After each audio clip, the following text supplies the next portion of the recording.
उत्तर प्रदेश को बीमारू राज्यों की श्रेणी से बाहर निकालने के लिए कई महत्वपूर्ण कदम उठाए गए, जिसके परिणाम स्वरूप राज्य ने पिछले कुछ सालों में उल्लेखनीय आर्थिक और सामाजिक प्रगति की है। बीमारू शब्द का प्रयोग 1980 के दशक में कुछ राज्यों के पिछड़ेपन को दर्शाने के लिए किया गया था, जिसमें बिहार, मध्य प्रदेश, राजस्थान और उत्तर प्रदेश शामिल थे। उत्तर प्रदेश डबल इंजन की सरकार में दोगुनी रफ्तार से तरक्की कर रहा है। आपको बता दें कि इस बात को सीएजी ने भी रिपोर्ट में माना है। गौरतलब है कि मौजूदा योगी सरकार के साल 2017 से लेकर अब तक के कार्यकाल की तुलना अगर साल 2012 से 17 के दौरान की पूर्ववर्ती समाजवादी पार्टी की सरकार से करेंगे तो जमीन आसमान का फर्क देखने को मिलेगा। यूपी कैसे बीमारू राज्य से बाहर आया? योगी सरकार बनने के बाद कानून व्यवस्था में लगातार सुधार हुआ। निवेशकों को आकर्षित करने और आर्थिक गतिविधियों को बढ़ावा देने के लिए राज्य में कानून व्यवस्था को दुरुस्त किया गया। निवेशकों का भरोसा बढ़ा, जिससे नए उद्योग और व्यापार स्थापित करने में मदद मिली। राज्य में एक्सप्रेसवे, हवाई अड्डों और रेलवे नेटवर्क का तेजी से विकास हुआ। कई नए एक्सप्रेसवे बनाए गए। पूर्वांचल एक्सप्रेसवे, बुंदेलखंड एक्सप्रेसवे और गंगा एक्सप्रेसवे राज्य के विभिन्न हिस्सों में कनेक्टिविटी बेहतर हुई। लखनऊ और वाराणसी जैसे प्रमुख हवाई अड्डों का विस्तार हुआ।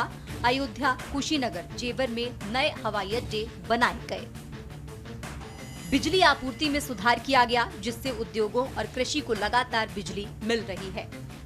योगी सरकार ने निवेश को आकर्षित करने के लिए कई नीतियां लागू की। निवेश मित्र जैसे सिंगल विंडो क्लियरेंस पोर्टल शुरू किए गए। Uttar Pradesh global investors summit जैसे बड़े आयोजनों के माध्यम से राज्य में निवेश के लिए प्रस्ताव प्राप्त किए। सूक्ष्म, लघु और मध्यम उद्यमों को बढ़ावा दिया गया। वन डिस्ट्रिक्ट, वन प्रोडक्ट जैसी योजनाओं से स्थानीय उत्पादों को वैश्विक बाजार तक पहुंचाया जा रहा है। राज्य में गरीबी दर में काफी कमी आई है। एक रिपोर्ट के अनुसार लगभग 6 करोड़ लोग गरीबी रेखा से बाहर आए। उत्तर प्रदेश ने अपने वित्तीय प्रबंधन में भी सुधार किया।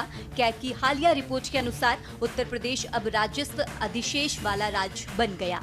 राज्य की प्रति व्यक्ति आय में भी उल्लेखनीय वृद्धि हुई। आर्थिक विकास के साथ साथ लोगों के क्रय शक्ति में भी वृद्धि हो रही है।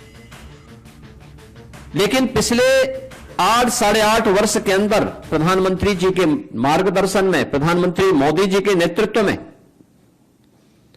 देश के अंदर जो एक सकारात्मक वातावरण बना, उस सकारात्मक वातावरण को पिछले 8-8.5 वर्ष में उत्तर प्रदेश ने हाथों हाथ लिया। परिणाम क्या है कि हमने शिक्षा के क्षेत्र में, स्वास्थ्य के क्षेत्र में, सुरक्षा के क्षेत्र में, रोजगार और कौशल विकास के क्षेत्र में, कृषि विकास और जल संसाधन के क्षेत्र में, जीवन के प्रत्येक क्षेत्र में कुछ नया किया। नए करने का परिणाम रहा कि 17 के पहले जिस उत्तर प्रदेश को बीमारू राज्य कहा जाता था, आज वही उत्तर प्रदेश अब बीमारू नहीं, भारत के विकास का ग्रोथ इंजन बनकर के भारत की एक ताकत बन रहा है। यह केवल सरकार में बैठे हुए लोगों का पुरुषार्थ नहीं है। यानी ये जो परिणाम आए हैं, ये सच है कि सरकार में बैठे हुए लोगों ने नेतृत्व दिया। लेकिन इसमें जब 25 करोड़ की आबादी एक साथ मिलकर के सामूहिक रूप से उस दिशा में कार्य की, तब यह परिणाम हमारे सामने आया। टैक्स कलेक्शन का क्या है रिकॉर्ड? वर्ष 2012-13 में कलेक्शन मात्र 54,000 करोड़ था, जो साल 2016 से 17 में बढ़कर 85,000 करोड़ हुआ। यानी 5 साल में करीब 31,000 करोड़ की वृद्धि हुई।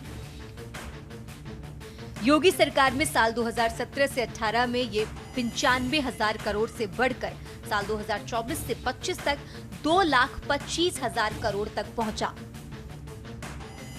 यानी 8 साल में करीब 1.3 लाख करोड़ से ज्यादा की वृद्धि हुई। यूपी अब देश की तीसरी सबसे बड़ी अर्थव्यवस्था। आपको बता दें कि इन सभी प्रयासों के कारण उत्तर प्रदेश अब देश की तीसरी सबसे बड़ी अर्थव्यवस्था बन गया है और इसका लक्ष्य $1 ट्रिलियन की अर्थव्यवस्था बनाना है। ये बदलाव केवल आर्थिक आंकड़ों तक सीमित नहीं है, बल्कि ये राज्य की छवि को भी बदल रहा है, जिससे यूपी अब विकास और निवेश का एक प्रमुख केंद्र बन रहा है। बता दें कि कैग की हालिया रिपोर्ट के अनुसार महत्वपूर्ण तथ्य ये है कि इस सूची में उत्तर प्रदेश करीब 37,000 करोड़ के रेवेन्यू सरप्लस के साथ सबसे ऊपर है। ये दर्शाता है कि प्रदेश में सीएम योगी के नेतृत्व में लागू की गई नीतियों के कारण उत्तर प्रदेश न केवल सतत विकास की राह पर बढ़ रहा है, बल्कि अन्य राज्यों के समक्ष एक अनुकरणीय उदाहरण के रूप में भी उभर रहा है। स्पेशल डेस्क के न्यूज इंडिया।